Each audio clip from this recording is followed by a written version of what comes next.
Hey, this is Todd Howarth from Ace Frehley's Comet, Cheap Trick, Ted Nugent, 707, 4x Fate, and Return of the Comet. Hey, you are listening to On the Fly with Stevie and Warden.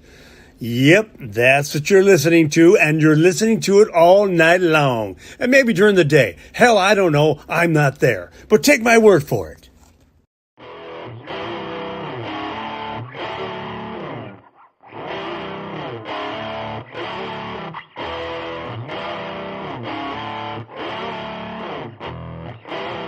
You are listening to On the Fly.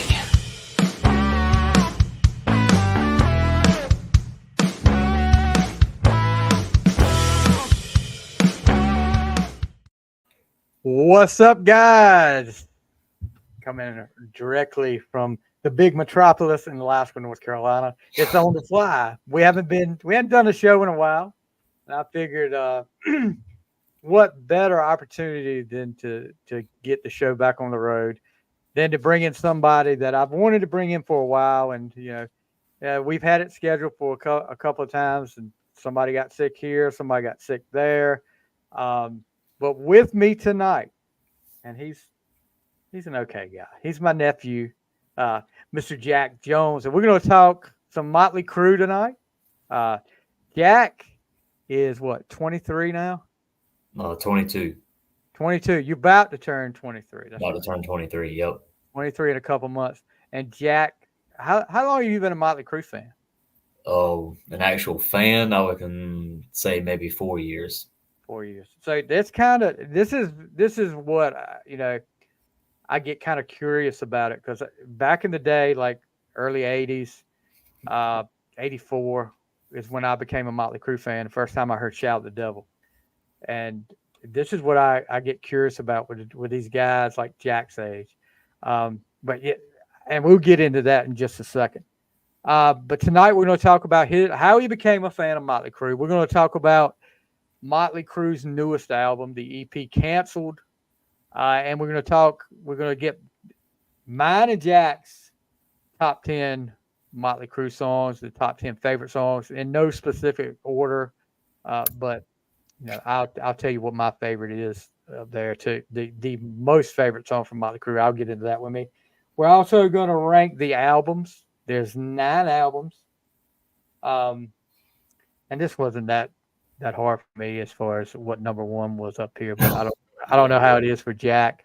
Actually, it wasn't hard to decide what came last. I'll put it that way. And I think, I don't know. I think we may differ on the last one. I think we will, but we'll see. And I think one of them that you don't like is going to be higher up on my list than what you think. And I think I know which one it is, but we'll see. But anyway, Jack is, like you said, 22 years old. And you look at the bottom of the screen, Jack has a YouTube channel. And we're going to talk about that tonight, too. We'll talk about that once we get through with our Motley Crue discussion, get into what that is all about. And if you want to go ahead, you can't click on the link, just copy the link and enter it in there.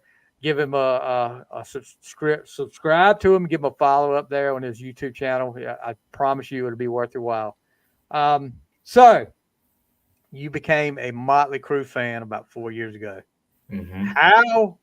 Now I know a lot of. I coach football. I deal with a lot of guys your age and younger and older. I know a lot of these guys listen to stuff from back when I was shocked the first time I heard one of them listen to some of the music I listened to back in school. How in the world did you become such a Motley Crue fan?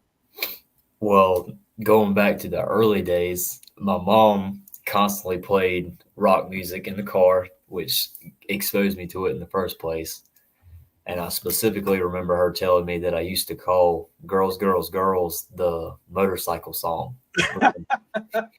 Starts out with the motorcycle revving. Yeah. I remember that. And then, of course, everybody knows and has heard Shout at the Devil at some point in their life. And I remember hearing that. And then got a little bit older. I remember being in the car with my friend and his parents, and then Kickstart My Heart came on. And I remember asking his mom to cut the volume up so I could hear it better. And that was the first time that I had heard Kickstart My Heart. And some more time went, a few years went by. I never really got into music all that much. And then senior year of high school, that's when The Dirt comes out, the movie. Everybody's going crazy over this movie. So me and the guys get together one night and watch it. And after watching the movie, that was kind of like what drew me, not necessarily to their lifestyle, but to the music and that genre and the aesthetic of the hair metal genre of music. And then later led me to get involved in playing instruments and further developing an appreciation for music, especially that genre. And Yeah, because you ended up learning how to play guitar because of that, right? drums. Drums, that's right, drums. I tried the guitar, but never got very far. Yeah, because there was some videos of you playing drums that you had on social media before. That I remember seeing it up there, seeing some of the stuff you posted up there, and I was like, oh, okay, he's pretty good at that. And I was proud. It was something to be able to talk to my nephew at like family gathering and stuff like that. Hey, we talk about Motley Crue, we talk about some other bands from back then in the day, but also, so you're a fan, and this big stadium tour. They start talking about the stadium tour. Yep, that And started in 2020. yes, and of course everybody knows what else happened in 2020. Yeah, Jack gets ticket to the stadium tour. What it was in Charlotte, right? that's right. Me and one other friend got tickets to go to Charlotte. And these were pretty close seats, right? The not quite front row, but we were, I don't know, 10 feet away from the stage. That's pretty daggum close. Yeah. So you're all excited. I remember getting texts. We were texting back and forth about it. And then COVID hits. Mm-hmm. And it just screws everything up. And we had several conversations about whether you were going to keep your tickets or get the refund. And you said you just decided you were going to keep them. We had those tickets in our Apple wallets for 2 years. Same stadium, same seats. Nothing changed except just when the concert was. So they finally get the go ahead, and you go to the concert. Of course, what was it? Joan Jett, Poison, Def Leppard, and Motley Crue, right? And then a band called Classless Act opened for them. Right. At that time, they were a very new and upcoming band. I'm not sure their status right now, actually. Right. So talk a little bit about that concert. I mean, because you were just excited about, I'm going to get to see the original Motley Crue up close and personal. And it was a good thing. We'll talk about that in a minute. It's a good thing you went when you did, because that was the last tour you got to see the original Motley Crue together. Talk a little bit about that concert that night. I mean, not just Motley Crue, but mainly Motley Crue, but how that atmosphere was and what kind of experience it was for you going to that concert. Well, we definitely wanted – well, I know I was going to go, whether it was by myself or with the group, whoever, because Motley Crue still had all of its original members, the same 4 starting members. And I kept telling myself, this is a once-in-a-lifetime thing, probably never going to happen again, never going to get a chance. So now's my time. So I made sure that I could go. And then also, coincidentally, this was just my luck lining up. Def Leppard, Poison, and Motley Crue are my 3 favorite hair metal bands. Right. And then they happen to be in a tour together. And Joan Jett, love her stuff too. I wasn't a huge fan at the time, but I was still happy to see her. And man, I went just to see Motley Crue. That was the main motive, just to see Motley Crue. but the atmosphere of the concert and the stadium and the lights and the smoke and the pyro going off, not only was it awesome to get to see them in person, but like the show itself was also unforgettable. I wish I could go back and relive that night all the time. And watching the videos on my phone just doesn't do it justice. Right. I was blown away by the show itself and just everything in the atmosphere. Yeah. So talking about that, we talked about this was the last chance people got to see, and probably ever will get to see the original four together again, because it's a lot of bad blood has developed between them. You know, Mick Mars at first, they say Mick Mars is still going to be with Motley Crue. He's just not going to be the touring guitarist. And we all know he's got, I don't know the name of that condition that ankylosing spondylitis, something. That's impressive there, because I could never do that. I remember from the movie. His bones are pretty much turning hard as a brick. I mean, it's hard for him to move. So that and everybody just figured, well, that's why they're doing this. And then a few months later, is a lawsuit between Mick Mars and Motley Crue.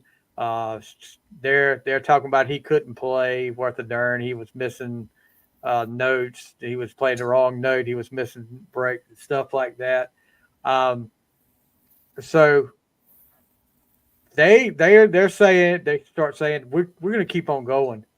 And John Five, from Rob Zombie fame, he's done a little bit of everything, but people knew him mostly from Rob Zombie. He's done some stuff on his own. He ends up joining the band. Reaction and thoughts when you heard John Five was joining Motley Crue? By that time when he had joined, I'm not going to say that I didn't care, but my interest had dropped a little bit because I had already seen them like I wanted to in the first place. And I wasn't familiar with John Five, and I still really am not familiar with him and his previous work. So although it did suck to see Mick Mars leave, at least for the touring aspect of the band, for me personally, it didn't really hit me that hard, just because in a selfish way, I kind of already got what I wanted. Yeah. That was seeing them and reminding myself how old Mick Mars is, and with him dealing with his health condition, I figured it was about time anyway for him to not be on the stage anymore. And I was just fortunate enough to see him one last time. Yeah. And he brings something different to Motley Crue. It's definitely a different sound. A lot of people, when the first song that they recorded with him was released months and months ago, I think that was Dogs of War was released. You could tell it was a difference there, kind of an eerie sound. Like he is a big time Kiss fan, and I mean that's one of the reasons I know of him as much as I do, is because he's a big time Kiss fan. So they go from there. They decide they're going to put. All of a sudden, you hear, we're going to put new music out, and the EP comes out probably a month or two ago. It's a 3-song EP with 2 original songs, Canceled and Dogs of War, and a cover song. They cover that you're very fond of, right? Fight for Your Rights. Okay. So I'm going to talk about what I think about these 3 songs, and you chime in as much as you want to. Canceled is the leadoff song. Catchy chorus. Vince's voice. The first thing on this album that I realized, whatever kind of doctrine they can do, they do an excellent job in the studio with Vince's voice. I mean, he sounds pretty good. I mean, it's not going to be The original Vince It's ever. not. I mean, it's just like when people talk about Paul Stanley from Kiss. He's been singing for over 50 years. Paul Stanley sang for over 50 years. His voice is not going to be the same it was back in the 70s. Vince's voice is not going to be the same it was back in the 80s. No. Now, granted, there are some pretty funny videos on social media about what they think he's saying while he's singing in a concert. It's different listening to him sing in concert. Yes. But Yes, they do an awesome job with his voice, whatever they did. Canceled. My favorite part of the whole song is the ending. Of Canceled, you said? Yes, canceled when they go to the end and it's just kind of like a slower. They take all the music. It's just like a Vince. It sounds really scary. Vince is just singing the chorus, and he's just like he's not really singing. He's just saying like, and it's not really music playing or anything. That was pretty good. But that one is probably my second favorite song on the album. And you can guess what number one is for me because it's not the cover song. The Dogs of War. Dogs of War. Dogs of War has a freaking eerie sound. Kind of like a scary. Don't quite know how to word it. Eerie is a good way to say it. It's kind of like haunted house music. Yes. Almost. And I think he gets that. I think that's what John 5 brings to Motley Crue because with all the Rob Zombie stuff, that was something they were known for was real eerie sounding music. His guitar work in this is pretty awesome. I like the solo in here. I will say this. I've said this a lot of times. When I watched back when MTV actually played music videos, right? If I like the song, I liked it even more when I watched the video because the videos were kind of brought the song to life in essence. Yeah, they brought it to life, and it made you like the song even more. Exact opposite with this video. This video is stupid. I mean, they are political. They're singing about political stuff and stuff, like canceled. That canceled is about just what you think it is these days. When you hear the word canceled these days, it's talking about they mentioned TikTok, they mentioned stuff like that, social media stuff, and Dogs of War is political too, and that's fine. I mean, as long as it's not some Bon Jovi from the album 2020 or 2021. I don't know if you guys have ever heard that album. That is a freaking depressing album. But when I hear Motley Crue, when I hear Bon Jovi, when I hear Poison, I don't want to hear about people freaking dying and depression and the world's so terrible right now. I want to hear something upbeat. And I know, look, I realize these guys are like in their 60s. And their lifestyle is not quite the same now. Yeah, I mean, it wouldn't make much sense to them sing about the songs they sang about back in the day. Yeah. It would actually be kind of, or I mean, at least put new songs out like that.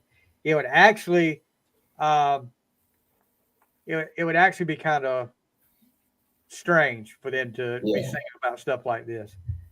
But that's fine. Just keep it upbeat. So yeah, Dogs of War is. I keep wanting to say Gods of War. Dogs of War is my favorite on this. And let's just go to the cover song. Beastie Boys, Fight for Your Right.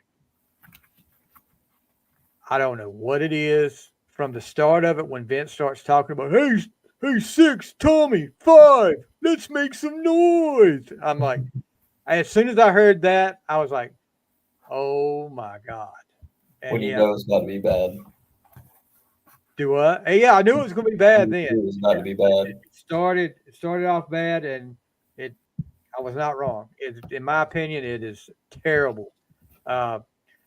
It's not as bad as when they covered "Like a Virgin" by Madonna on the Dirt soundtrack, but look, they've done 4 cover songs that I know of. You know the other 2 cover songs? Well, I know technically "Smoking in the Boys' Room" was a cover. Oh, that's 5. 5 then. I forgot about "Smoking." No, I Five can't. that I know of. I Huh? can't think of it right now. They did Jailhouse Rock on the Girls, That's Girls, Girls on album. Girls Go the Girls album. Yep, that's That right. wasn't bad. I could deal with that. Then on the they did a greatest hits album in like 91 or 92. Hmm. They did Anarchy in the UK by the Sex Pistols. Yeah, they played. I think They they played probably that played in that. concert. Yeah. In Well, concert. yeah, I'm not a fan of that one either by them. It just doesn't fit for me. But anyway, that's what they did. Yeah, lay out the cover songs and do some original stuff, Motley. But Yeah. I just did not like Fight for Your Right. But this, look, all in all, the EP is good. I like the sound. I like what they did with Vince's voice, but whether he can do it live, they actually, what was it, a couple of weeks ago, maybe 3 or 4 weeks ago, they did a concert in a club, I believe. I forgot which club it The was. Troubadour. Troubadour. Is Yeah, that right? I think that's right. I think you're right. I have to double check that, but I think that's right. And I did not really get to listen to a lot of it to hear how Vince's voice was. That's gonna be the first thing everybody wants to check out when they listen to Motley Crue live is how is Vince's voice. How is Vince? Which does put a little bit of pressure on him because that's his position is Oh yeah, the singer, the lead man. But unfortunately, that's just how it's going to be for him. Nikki can still rip the bass, and Tommy can still play the drums, and John on the guitar.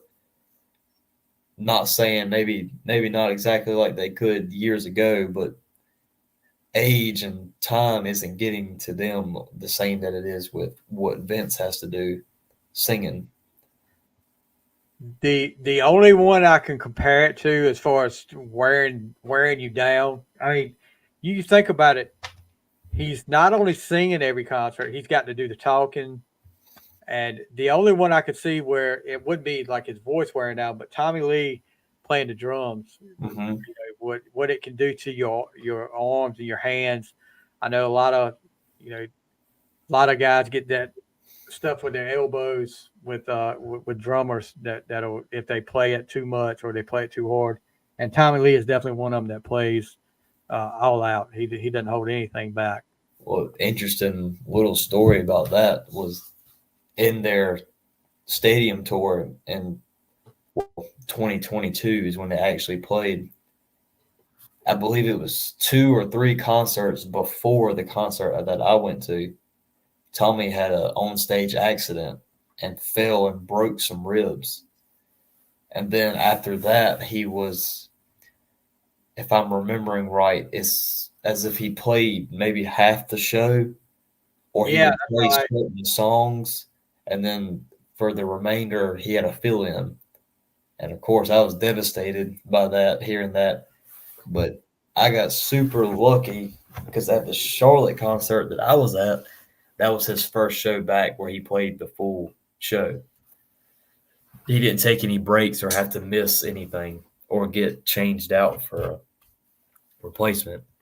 Yeah, because I think we did talk about that before you went. That uh, you finally get to go see them after 2 years that you thought it might not ever happen, and then it's like I may not get to see Tommy Lee do the whole freaking concert. Yeah. But yeah, you got lucky there. So, all right, first thing we're going to do, and these are in no particular order as far as the songs go. So, I'll try Jack, to put them in somewhat of an order, but it's I've not. got mine in somewhat of an order too, but Yeah. I know what my number one is for sure. And the ones that the top 5 is pretty much ranked, and and these could change daily or monthly. I mean, depends on what kind of mood I'm in. But all right, so we're going to let you start out. If you got if you want to start from the bottom and we'll go to the top. That's the way I'm going to do it. So whatever you think. You mean maybe least favorite, Yeah, your least favorite out of these that Okay. you got. Well, I didn't put them in any kind of numerical order. That's right. I'm just saying we're going to save your what you think is your favorite to the end. Okay. Well, I'm going to go with Primal Scream as number 10. Okay. That's Just that's not the greatest hits album.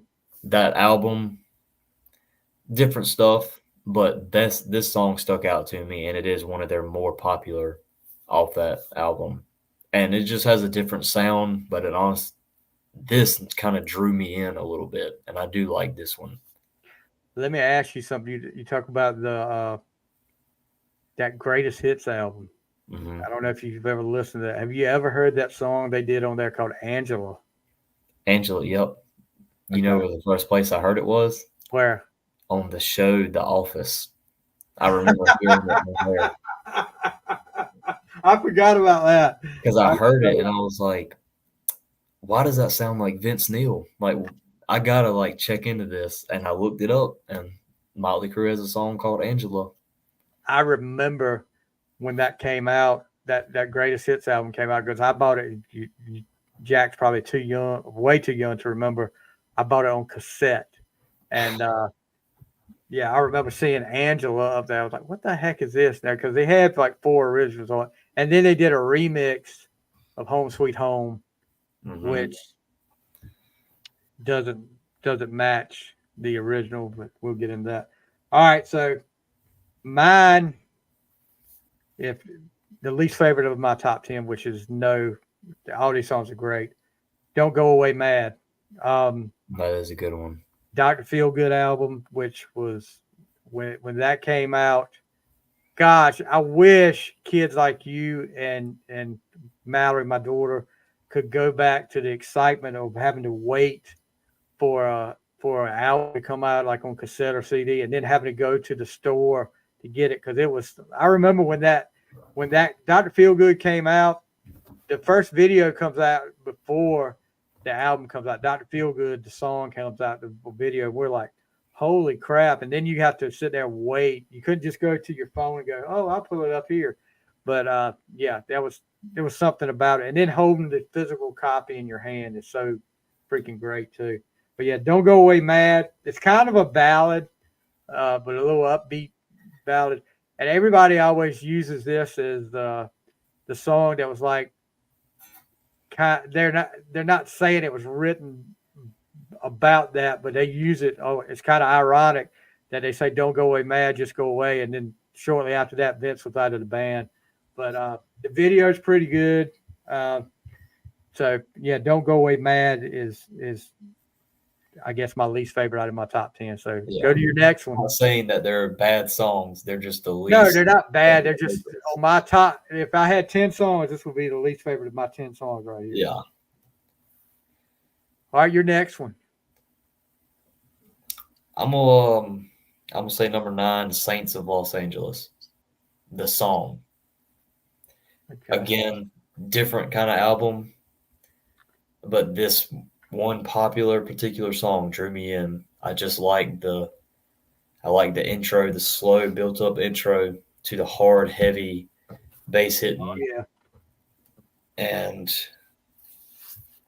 I like the drums in it, but it's more of a smack of the drums.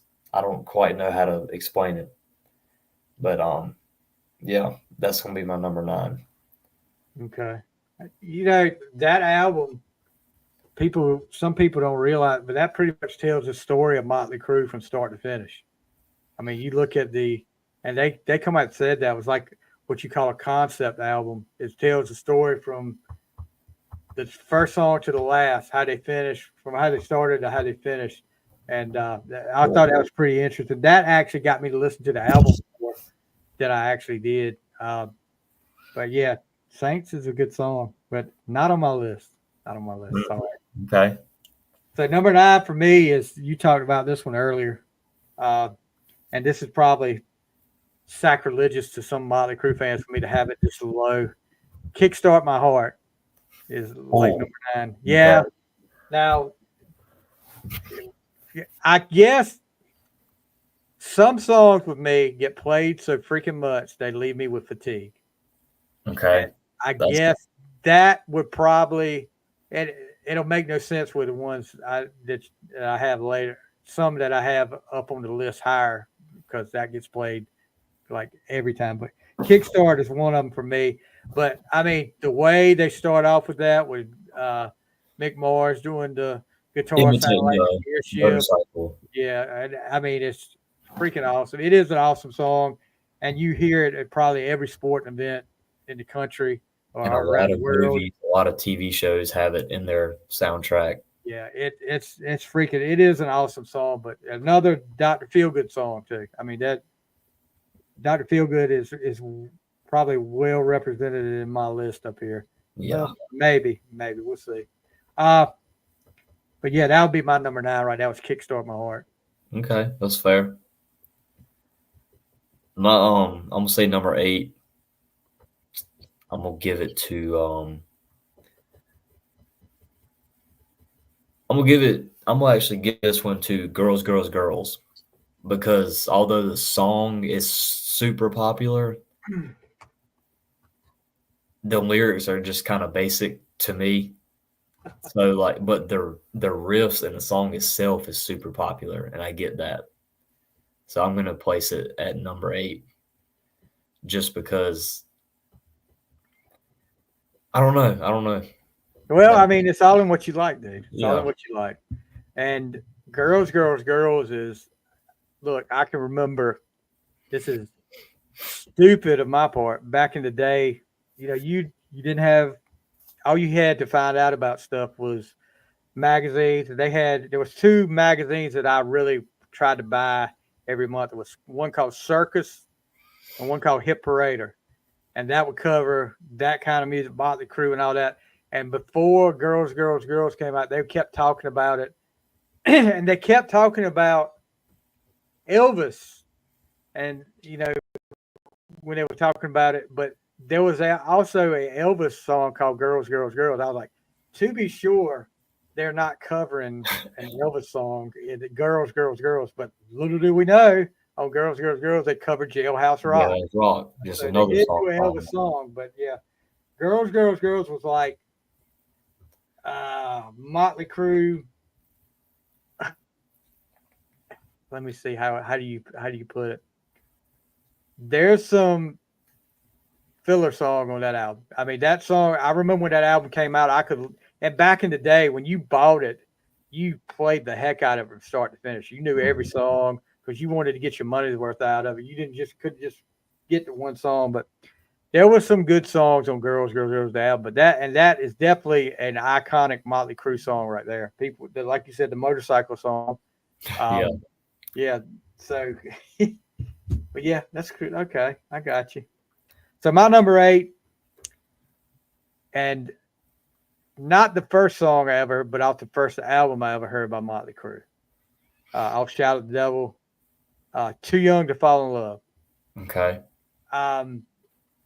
If you listen to Motley Crue and you take notice, Jack, every album, like when they did Too Fast for Love, that was a little different, a lot different than Shout the Devil. Shout the Devil, they went to a whole nother place. It was like dark, and Too Young was one of those. I mean, you just had that dark sound, and the way that the drums start off and that first riff Mick Mars hits in there with the intro. Oh man, it's just freaking awesome. And then, of course, for some reason, all these bands at that time period when they did videos, it had to be like post-apocalyptic world. Kiss did it, Motley Crue did it. There were several other ones did it. The video is it's different. It's different. I'll put it that way. Not as bad as Looks at Kill. Looks at Kill has got a different, which we'll talk about that in a few minutes. But yeah, Too Young is definitely on my list, and that's a number 8 for me. I'm gonna say my number 7. Let's see. I'm gonna give number 7 to.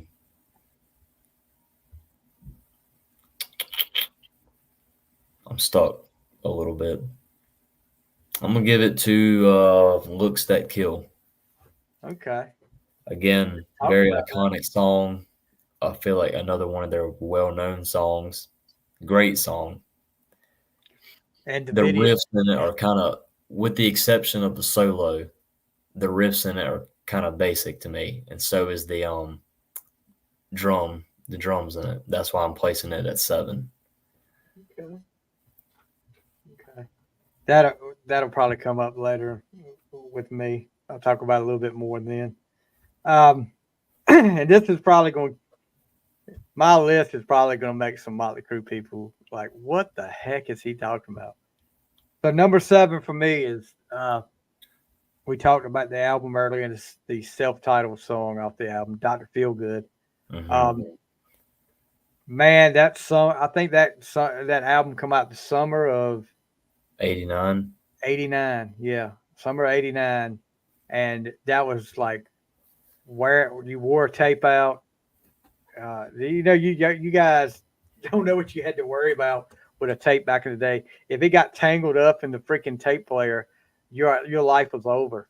It was just, but Dr. Feelgood and talking about a freaking drug dealer. It's like Scarface, the story of Scarface up there.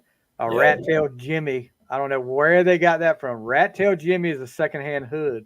Packaging candy canes. Candy canes. But this is Motley Crue at probably at their peak.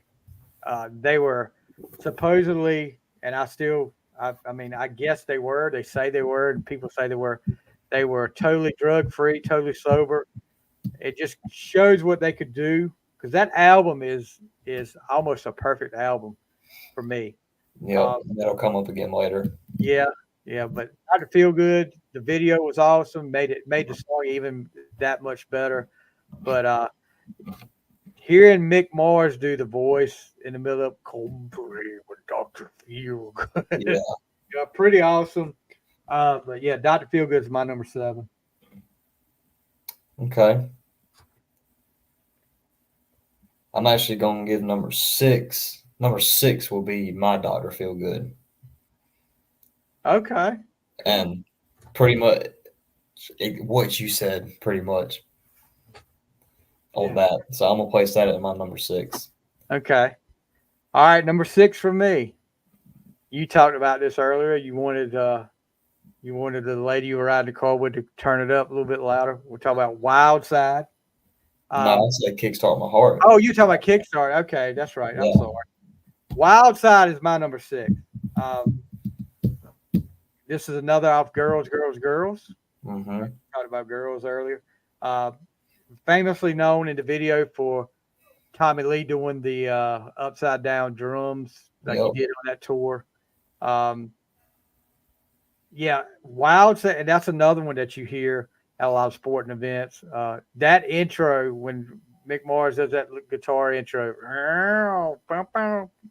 and then the bridge or whatever they want to call it when Vince is saying the stuff, and then they're doing the callback on it with the guys calling back what he said.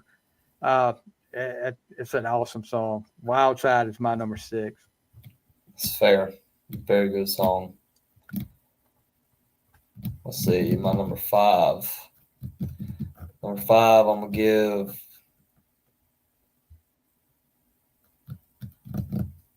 give to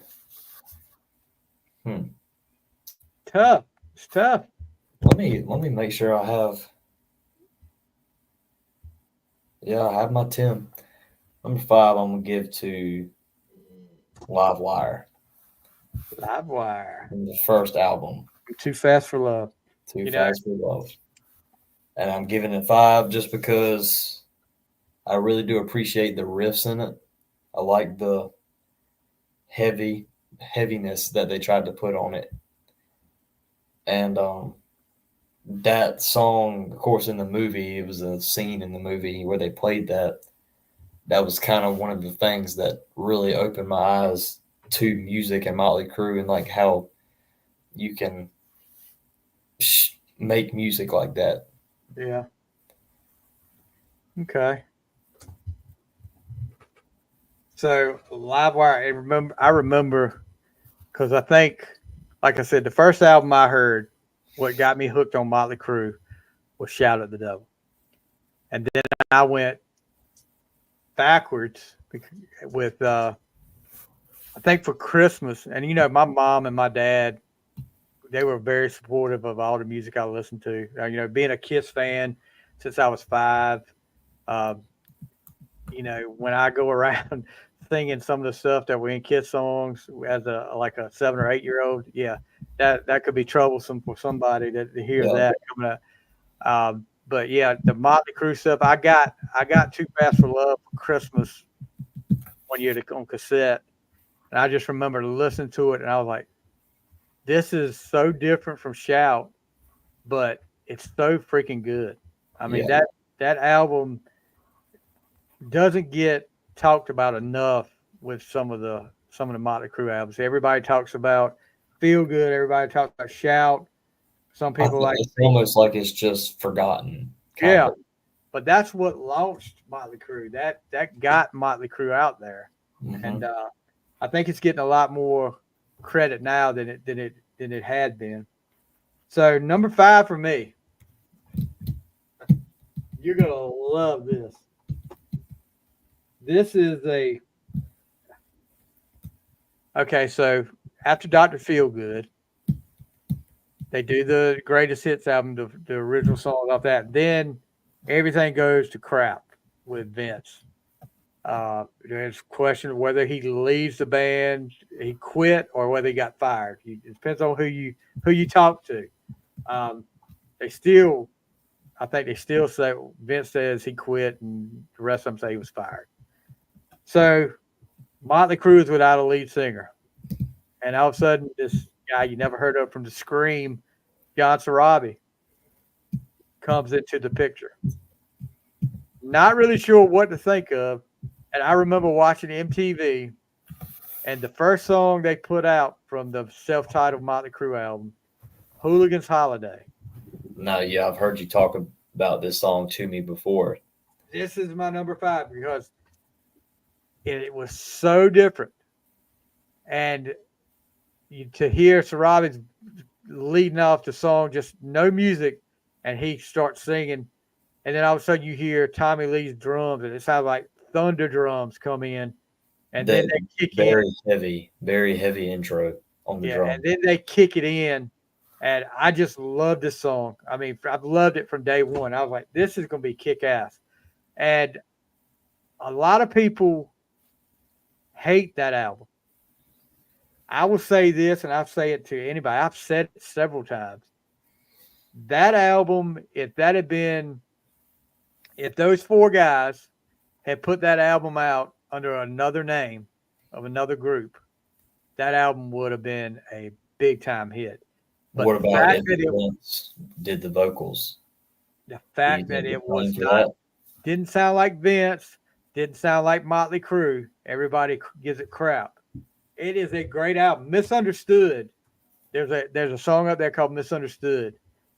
They released that as a single. That was freaking awesome. Awesome ballad. Smoke the Sky. That's Smoke another. the Sky is good. I do like that. That album is again with the intro on that one, very drawing in.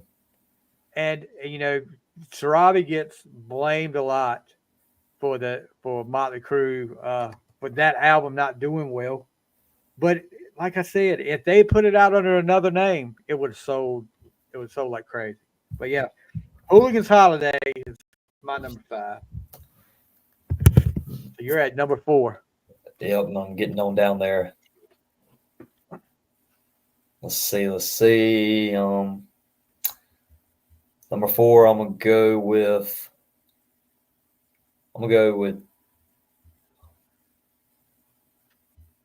Shout. Shout at the Devil. Ooh. Yeah. Very good song. Very, of course, one of their title songs, I guess you could call it. Everybody knows them by it. Everybody's heard it one way or another. The intro to it, just I don't know, is very draws you in. You really want to just stick around and listen to it. I remember hearing it at first. Just very attractive intro. Yeah. And then it stays heavy. Vince's vocals in it, I liked a lot. And then also, for me, as someone who used to use the drums, very fun song to play the drums to. I couldn't imagine. I would love to. I still need to learn how to play my guitar, but I hadn't. Too lazy. I got to get around to it. But playing the drums on a song like that is got to be pretty awesome. I'll talk a little bit more about what I think about Shout in a few minutes. Okay. A little bit further up on my list. My number 4 is another song off Shout, and it's the sister song, I guess, to Too Young to Fall in Love. Looks at Kill. Okay. That whole those two songs with Looks to Kill and Too Young, the videos, like we said, the video, especially the video for Looks, that's kind of the whole pentagram that they throw at the girl. That's a takeoff Superman, the movie right there. It's different. They're different videos, but I think Tommy Lee is like the comedian in that video. He picks up something to eat and just it's weird. But yeah, that song though, like I said, that is a dark album. And you hear Nikki Sixx talk about it in his book. He was in a dark time at that album. He was into some stuff he really shouldn't be messing with. You don't mess with the devil worshiping. And they say he was into that, and stuff was, I think one of the executives from the record company came over there and saw some stuff moving on its own. And he was like, y'all need to stop whatever you're doing. You need to stop doing what you're doing. And this is not going to end up well. But Looks to Kill, like I said, another great song. I'll Shout the Devil. That's my number 4. Good pick. Number 3, I'm gonna throw in Home Sweet Home, just because I appreciate that solo so much. Man, I can't get over it. I can never get tired of listening to it. Again, from my perspective, a drummer, a very fun song to play the drums to as well. So, and I just have a huge appreciation for the emotion and the feeling behind that solo in there. All right. So I'm not going to say anything about that right now because that's coming up a little bit. I'll give my feelings on that in just a little bit. Okay. Number 3 for me is what you just talked about a few minutes ago, Shout at the Devil, the first Motley Crue song I ever heard. That's what got me hooked on it. Like you said, the intro just with the shout, it gets you hooked in. And I remember hearing because one of my cousins had it on vinyl, and when he started playing it, they're really sick, and I say sick in a good way. Intro that they did in the beginning, the spoken word intro. I think it was the guy called Alistair Fiend, which ended up being, I forgot who that actually was. It wasn't anybody in the band. Doing the in the beginning and started talking, and you just got that intro with him talking about whatever they were talking about, like a war, and it just sucks you in there. And then to hear that doom doom doom, I was like, holy crap! Because it's the very next song, right? Yes. After the intro song. Yes, and what did the original title was what? Shout with the Devil.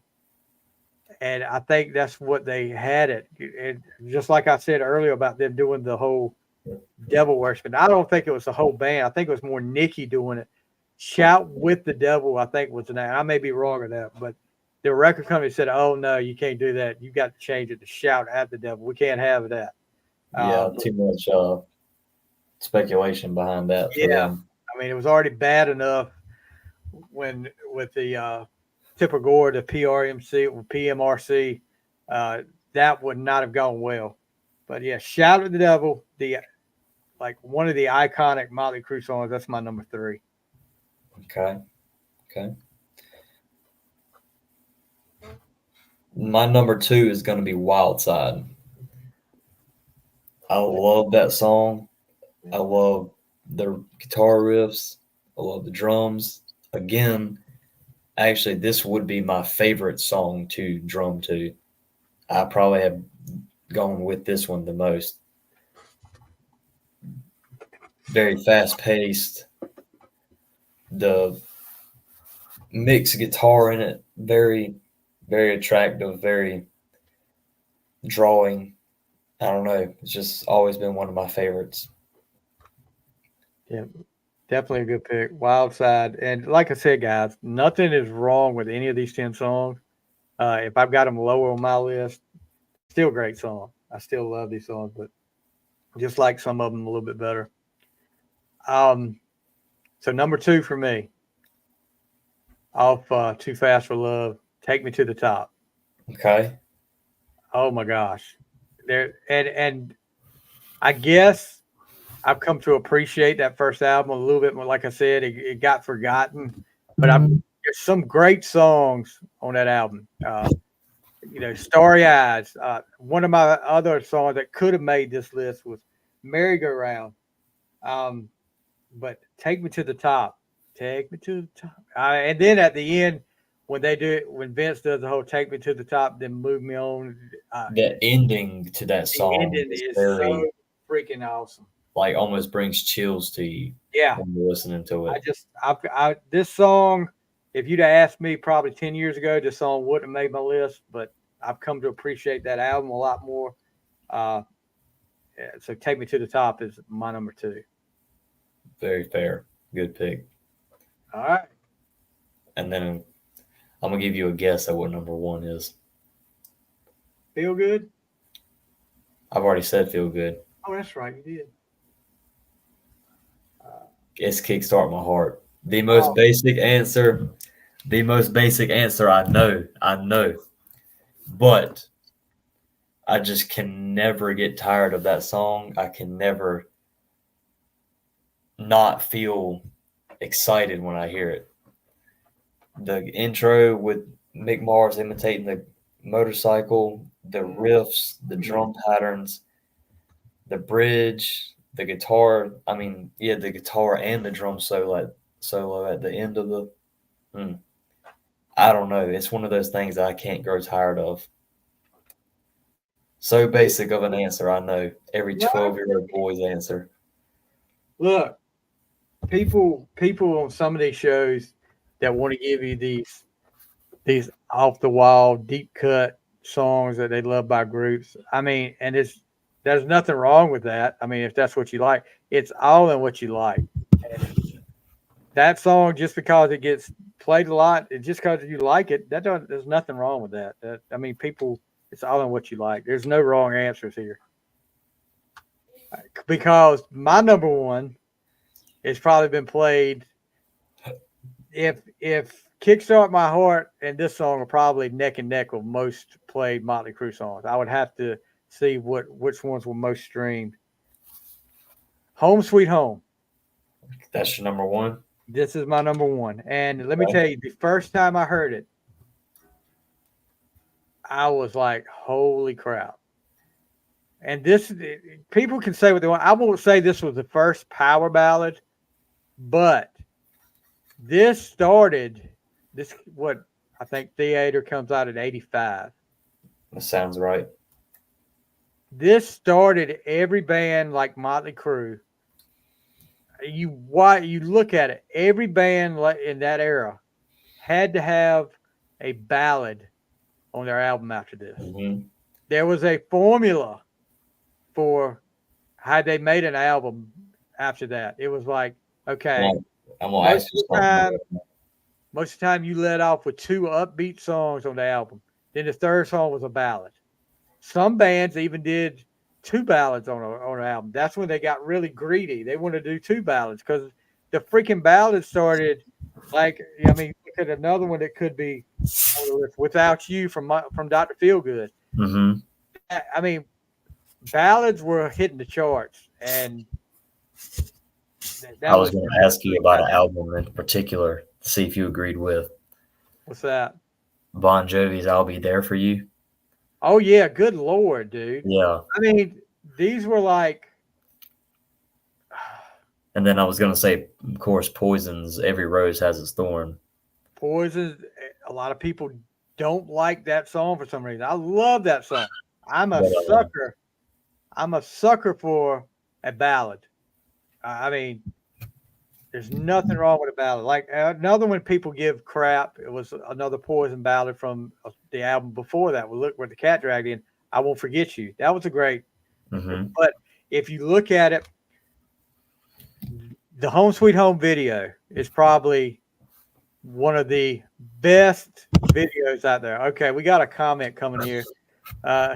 Kathy Tan. Woohoo! Bon Jovi. Yeah, we love some Bon Jovi too. We'll have to talk about Bon Jovi one night up here. I will say this, and I don't know if you've had a chance to listen to it or not. Another guy that's dealing with voice issues. I don't know if you watched the documentary on that. It's sad, but these guys have put their voice through crap over the years. I mean, they've done it for years and years. It's no telling that their voice is going to suffer from it. Kathy, thank you for chiming in. We'll get to the people that like the let's see. Kathy Tan is like the video. John Murphy, thanks Murph. Jason Jenkins, Billy Burgess, Heels Bevins, and Darlene Keel Jones. I mean, some groupies up here. Why'd you have to say that? Yeah, but Home Sweet Home, the video, you look at that video, that also set another trend. The music video is, I will say, it's out of all theirs, that's probably my favorite. It's just so freaking awesome to see them on the road, see them playing. Didn't you tell me that MTV had to stop taking requests because they played it so many days in a row? Is that right? What they did at like 4 o'clock every afternoon, 3 or 4 o'clock every afternoon on MTV, they had during the weekdays, you could vote for your favorite video. You could call in, and they would do the top 10 at 4 o'clock. Home Sweet Home stayed at number 1 for so long, they had to retire it so you couldn't vote for it anymore because it won. It was at number 1 for so long. I forgot how many weeks in a row, and people just loved it. And then you look at Bon Jovi's Wanted Dead or Alive video. Shows life on the road. Motley Crue showing life on the road. At Home Sweet Home. Then you look at Poison's I Won't Forget You. Life on the road. It started a trend. That song started a trend with the power ballad and how people did music videos too. I mean, it was such a icon. I mean, I can never get tired of it. Tommy Lee playing the piano at the end, and then when he hits the cymbals, I just love it. Mallory Fly's like, I like the decor in the background. I'm sure she does. Yeah. Well, she does. Yeah, she does. She loves it. But I also hope she likes sitting on the floor while I sit in her chair. So, like I said, some of the songs that didn't make my list. Let's see, 10 Seconds to Love. That was one of my favorites off Shout. Same Old Situation. I talked about Misunderstood off the self-titled album. On With the Show. Girls, Girls, Girls. Knock 'em Dead Kid. Public Enemy number 1 and Livewire was something that didn't make my list. But honorable mentions, though. Do what? Honorable mentions, though. Honorable mentions, yeah. There's so many good Motley Crue songs, though. I mean, and you notice 2 albums didn't have a single song on my top 10 or my honorable mentions, and we're going to get into that now. Rank them from number 9 to number 1 now, and I feel like we can move through these a little bit quicker, maybe, because we discussed the albums a lot while we were going through the songs. Home Sweet Home is her favorite. I'd say me and Darlene, whoever she is, I don't know. She just snuck in here. The handsome young man in her profile picture. Yeah, who is that guy? Who's that guy in her profile picture there? Jeez, I don't know. Anyway, so I'm gonna start off with my least favorite, and this is how we'll go. Generation Swine. Okay. Oh my gosh, this is Motley Crue trying to do grunge. I did not. The Shout at the Devil remake. I remember the whole thing on this album was because Vince was coming back. This was the Motley Crue reunion album, and it was not good. I mean, there was some songs up there I could deal with, but freaking Tommy Lee song about his son Brandon. Oh my gosh. Little cringy. Horrible. Yeah. I remember they did the Shout the Devil remix live on one of the award shows, and Pamela Anderson introduced them. And I got pretty excited about that. I was like, okay, this is gonna be out. Once I listened to it, I bought the CD. Oh my God. I was like, this sucks. But that's just my opinion. So Kathy Tan chiming in, Darlene Kill Jones. I was just about to say that me and you could sit on the porch and listen to Poison and Bon Jovi. Yeah, I mean, I could do that. I could listen to some other ones too. You got to have some Kiss in there. So number 9 for you. Well, I was gonna kind of jump through these because, to be truthful with you, I don't have enough to say about them where I can really. Well, just say which one is your least favorite. We'll talk. And I'll New Tattoo. Okay, I'll go ahead and say that's my number 8. Okay, so our number 8 and 9s are the same, just flip flopped. So that was different, very different.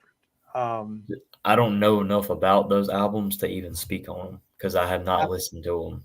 I've listened to New Tattoo probably twice, and there's some decent songs on there. I think this is the album that Tommy Lee did not play on.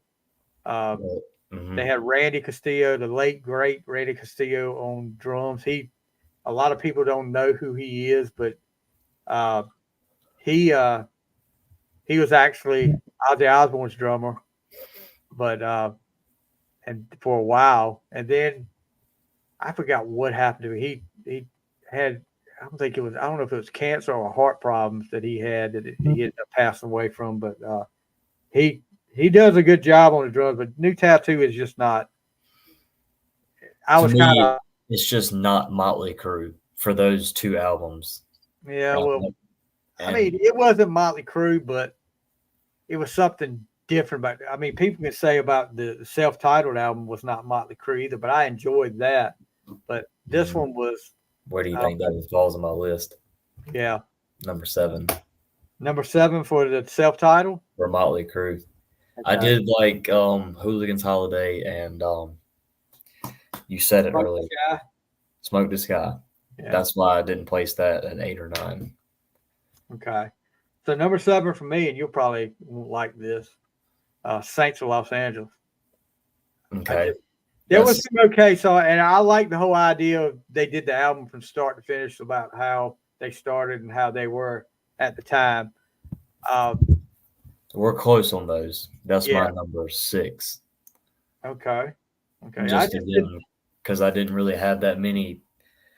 So how I ranked the albums was how often do I find myself going to that album to listen to songs. Exactly. That's how I ranked them. So that's why that fell at number 6. Yeah, that's how I do that. And like my number 6, we'll see what you think of this, is Girls, Girls, Girls. You get past, let's see, Live Wire, Girls, Girls, Girls. What else have you got? Name me another song off there. Off Girls, Girls, Girls. Besides the Jailhouse Rock cover. You got Rodeo and All I Need and I know the song. I can't think of All in the Name of Rock. Okay. I do like that one. These are not go-to songs for me. Then you got the freaking instrumental they put on there about Nikki Sixx's grandma called Nona. Not yep. Yeah. Oh nah. Oh yeah. Out of my head without you. Yep. Yeah. So that is not one of my. I mean, I like All I Need. You're All I Need. That was an okay ballad. That was kind of.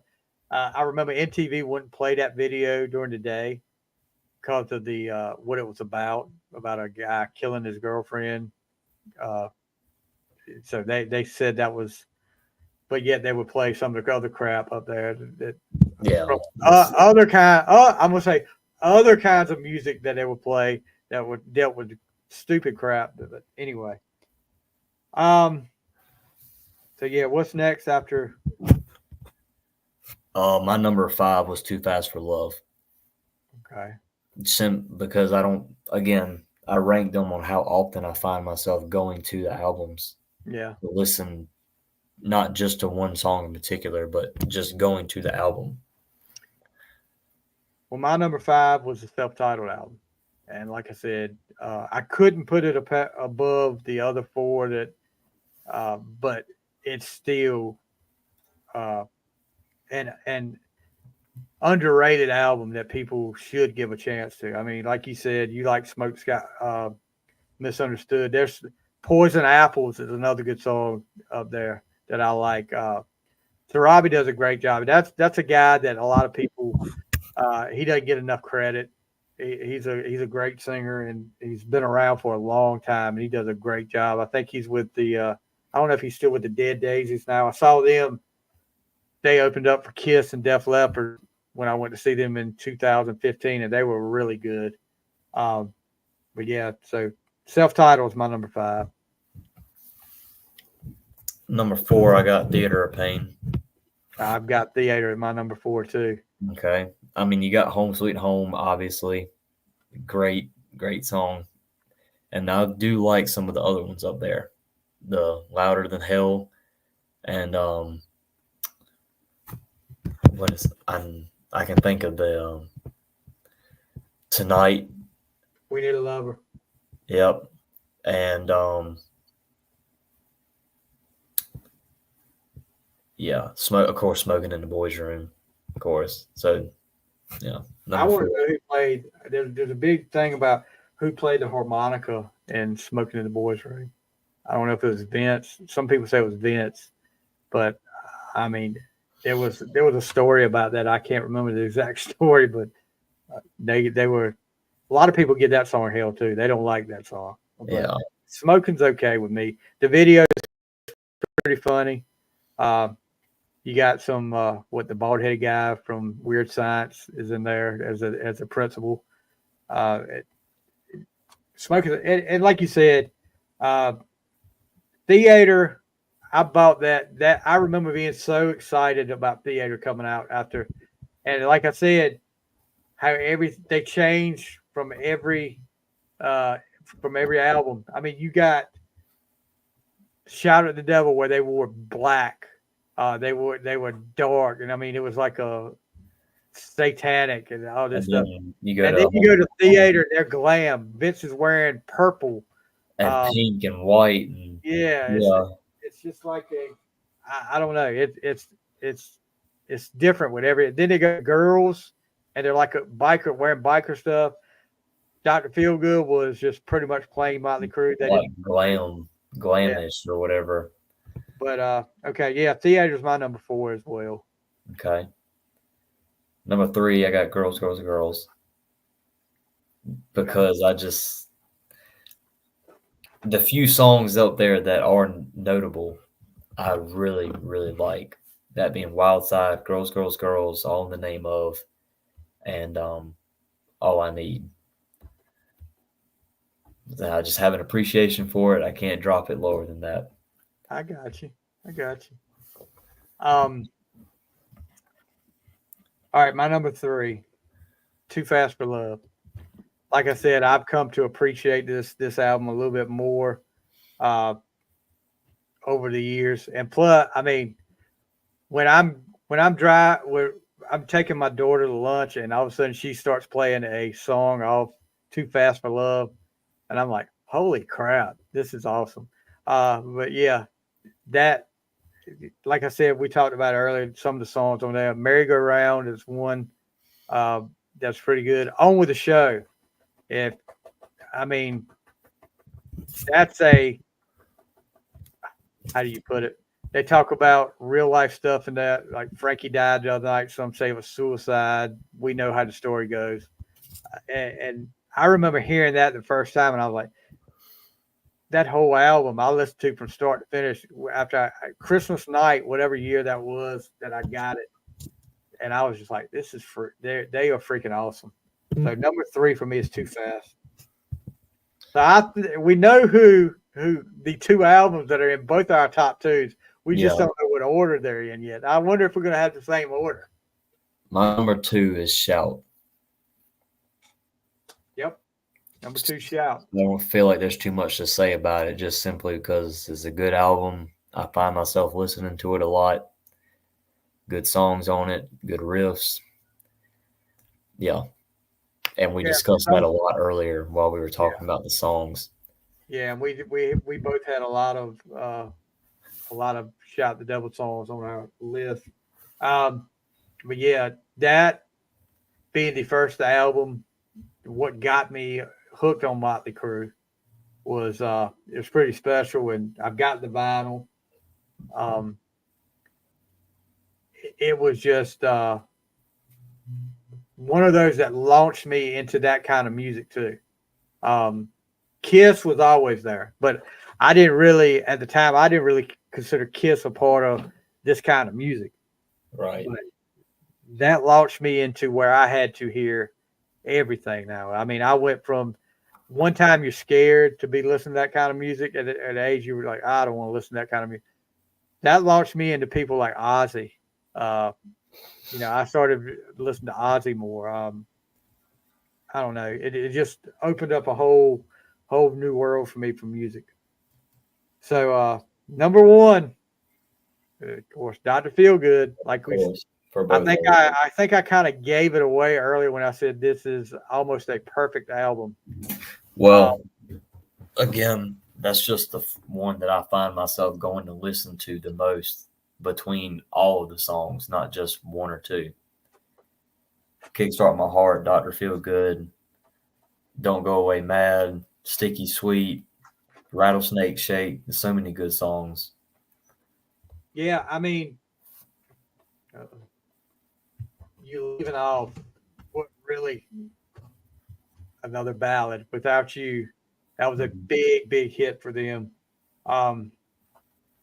But yeah, and then the only thing that kind of sticks out like not really a sore thumb, but leaves a blemish on it to me is the last song, Time for Change. Now it's time for change. Yep. There's something about that song that just doesn't fit with the rest of the album for me. And then actually after this album, they do change a lot. Yeah, they changed. All right. Yeah. It's like I don't know if that was planned or what, but it's kind of like there was a group back in the 80s. You've probably heard of them. I don't know how much you've heard of them, called Dokken. Dokken, yeah. Yeah. So they never, their lead singer and the lead guitarist were like, almost like they hated each other. I don't know why they were in the band. They did the last single they did together. They did a live album from Japan, and then they put one studio song in there, and it was the last song. It was called "Walk Away," and the lyrics were "Just walk away. There'll be no more tomorrow." And next thing you know, they broke up. I mean, let's just write a freaking breakup song.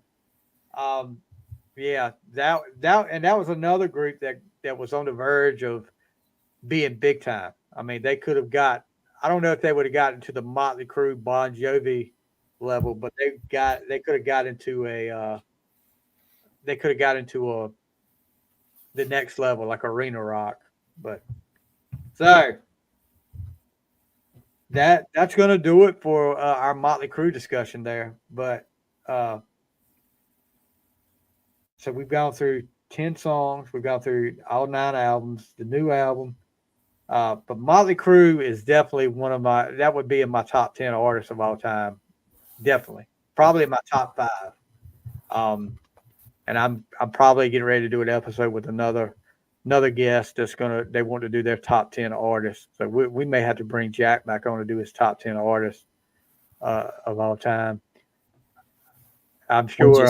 It's more interesting. No, I'm not gonna say more interesting, but coming from like my perspective, because I didn't grow up in the atmosphere. Exactly. I'm just getting exposed to it 30 years, 40 years later. And see, me and Jack, when he first got into it, we would be texting back and forth, and I would tell him, I would ask him, have you listened to this? And some stuff from back then, trying to get him to hear more of the stuff. What other bands from back then do you listen to? Consistently? Yeah. Poison, Def Leppard, Motley Crue. I was into Black Sabbath for a little bit. Never got too much into Ozzy, honestly. Just his hits. Just got into his hits. Now you got me. I know that I know them. I just can't think of them off the top of my head. Let me scroll through this. Of course, Guns N' Roses, AC/DC. Rat's a very good one. Yeah. Bon Jovi a little bit. I did get into Judas Priest a little bit. Kiss, of course. Aerosmith, more along like just their hit stuff. Van Halen, how could I forget? Oh yeah. A little bit of Zeppelin. And I'm gonna say that's about it. Yeah, Skid Row. Skid Row, yeah. Skid Row come out around the same time as like somebody like Warrant. I don't know if you ever listened to Warrant. Like Cherry Pie. Down Boys. They got Down Boys. They got Heaven. What was his name? Big Talk. That was another one that they did. Yeah, some of them, like you talk about Ozzy. Oh gosh, sounds like he has a cool mom that influenced him. Wow, I think he's got a cool uncle that influenced him more. I said that at like the very beginning of the podcast. Actually, if she was listening, she wasn't listening at the first part of the podcast because he did say that. So yeah. Okay, the TV just popped on in there by itself, I guess. But yeah, like you talk about Ozzy.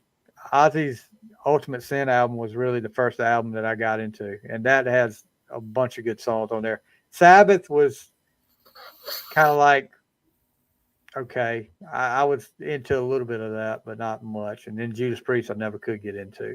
There was a couple of songs, but before we get out of here, we got to talk about what's scrolling across the bottom of the screen right here, right now. And this is something that I wanted to get him on here to talk about. Jack has a YouTube channel that he does videos on, and it's about Jack is he's dedicated to what he does. Fitness, and if you see him on Instagram, if you follow him on Instagram, you'll see Jack works out a lot. And I haven't been as much lately. Well, I admire him for keeping up as much as he does with it, because that's something that I wish I could do.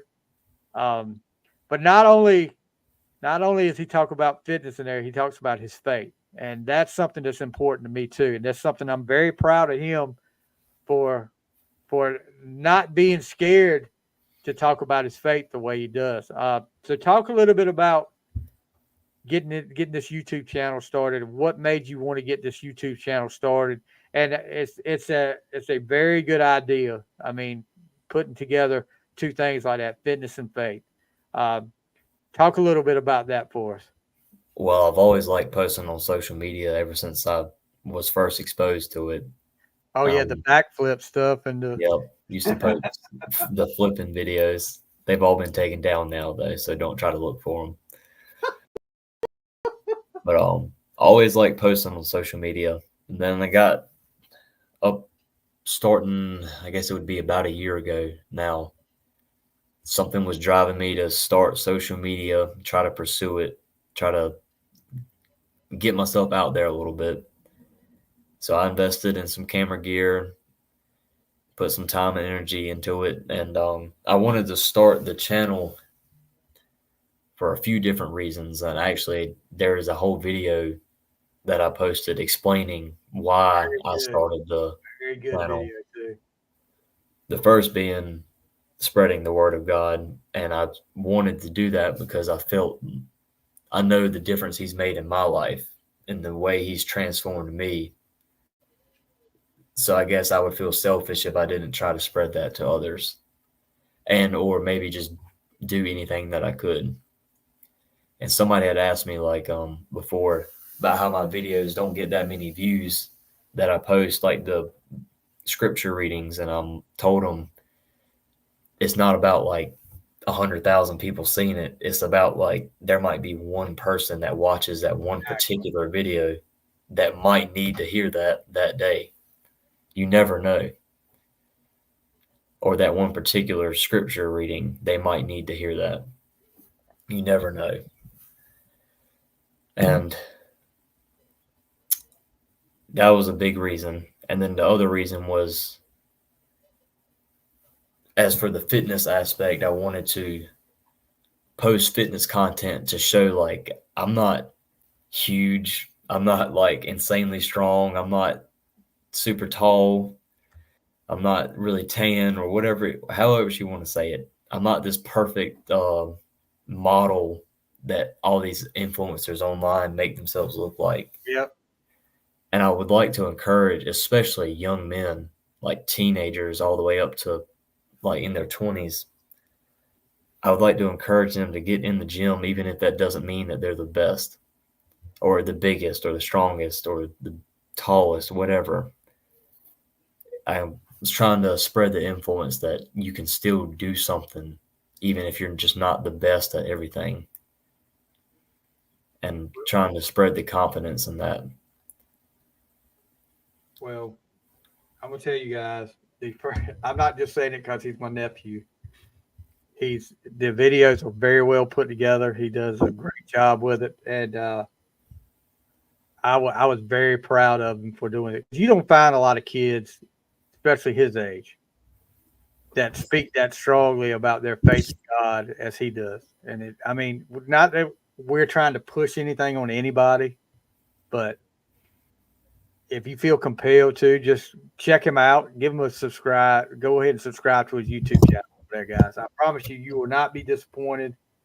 He does a great job over there, and hasn't put up a video in a while, and I'm getting on him about that. And he's got people asking. Don't embarrass me like this. I got a lot of people asking about where's the videos from Jack. So it's been, I checked it today. It's been about 6 months, and not for. It all started because I went on a big vacation and then got really sick afterwards. And then after that, life got busy. And then it carried on from there. And then I basically just kind of forgot, put it all behind me. There was a time when I was doing this podcast. I do 2 podcasts. I was doing at least 2 shows every week. Sometimes I would do interviews. One day I did 5 interviews in one day, and loving every minute of it. And then things happen. Things have happened here the last year and a half. A lot of things have happened that will get you where you're not motivated, and it's hard to get that motivation to do it. Even though you want to do it, it's hard to get that motivation. Once you get out of it, it's so easy to say, well, I'll pick it up later. I'll pick back up with it later. But you need to get back into it, and I'm sure you will. But guys, I do have plans and things written down to keep myself accountable. I'm planning on getting back into it, and I want to see, well, talking about my channel, I want to post more faith-based content, and I'm planning to do like podcast type episodes. It won't be quite set up like this is right here, but it'll basically just be maybe a scripture reading or maybe like shared past experiences, whether it's myself or with friends and family on with it. I got you. And guys, like I said, you see the link at the bottom of the screen. We will have the link in our episode notes when we post the podcast, like Apple, Spotify, wherever you listen to your podcast at. You can go ahead and plan on that. If you don't want to do it tonight, if you don't feel like copying that down when scrolling across the screen, I'll have it in my episode notes on the YouTube and the video and the audio version. But all right, guys, that's going to do it for tonight. I will say what I was saying a while ago. We were talking about Bon Jovi a while ago, and we were talking about vocal problems. I listened. You guys know. I mean, unless you haven't listened before, I do like an album challenge, and I'm on like I listen to entire albums, and I rank each song from one to 5. And I do if I do one album from a group, I'm gonna do the whole discography. I'm gonna do eventually. I listened to the new Bon Jovi album Forever, and I got to say, I loved it. It was pretty good. And there's times with his voice, you can hear his voice suffering, but that was one of the albums I've listened to this week on the album challenge. I'm on like 1740 now. I think that's in about 3 years. That's how many albums I've listened to and ranked. So if you guys got any suggestions on albums you think I should check out, by all means, you can contact me on Facebook. Send me a DM. I answer all my messages back. So let me know what you think. If there's something I need to be listening to, I listen to all kinds of music, not so much jazz or the new rap. Yeah, I just can't do it. I'm sorry, guys. But yeah, check us out, guys. Make sure you give the podcast, like I said, give Jack's YouTube channel a like and subscribe. Give our podcast, wherever you listen to your podcast at, please, if you can, give us a 5-star review. Give us a follow at the YouTube channel, subscribe, and hopefully this is we're going to be doing this at least once a week on the fly, the final score as well, or the sports podcast. I'm trying to get some stuff set up now, but Jack, thank you, sir, for coming on the show. We'll have to have you back on again. I appreciate you having me. And like I said, good luck with the YouTube channel, and I expect to see some videos coming soon. Or I will. You got my phone number. I will put the pressure on you because you're fans. Believe me, and guys, he thinks I'm joking, but I had somebody ask me a couple of weeks ago. We had this the first time we had this scheduled. I think I was sick or something. Something came up. Then the next time Jack got sick, and I had already posted on social media that we were going to do it. And somebody saw it in the net, and like 2 days later, they was like, "Where's the Jack video at?" And then why didn't he put any videos on his YouTube channel? I want to see some more videos. So that really, really happened. I'm not making that up. So Jack, you got fans out there. Be sure to I'm sure you got plenty of them. But guys, like I said, I keep pushing on you. Subscribe to his YouTube channel. Check him out. But guys, that's going to do it for this week. For everybody out there to listen, Darlene, Kathy, Murphy, Jason, Billy Burgess, Heels, thank you guys for checking in, and thank you guys for the comments. We will see you next time on The Fly. All right.